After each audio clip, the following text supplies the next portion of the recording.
अश्लील हरकत गर्ने सरकारी कर्मचारी पक्राउ। साथीहरू नमस्कार।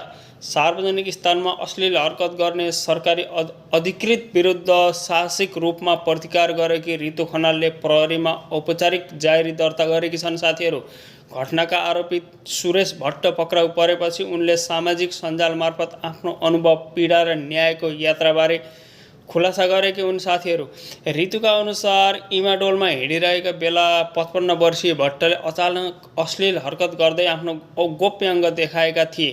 त्यसपछि उनले तत्काल प्रतिकार गर्दै उनलाई समातेर एक थप्पड हानेकी पनि थिइन्। साथीहरू, घटनाको भिडियो सामाजिक सञ्जाल टिकटकमा सार्वजनिक भएपछि प्रहरीले भट्टलाई पक्राउ गरेको थियो।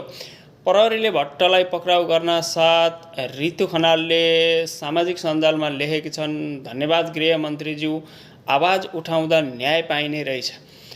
यस्ता घटना कति भएका छन्, सबैले आवाज उठाउनु होला।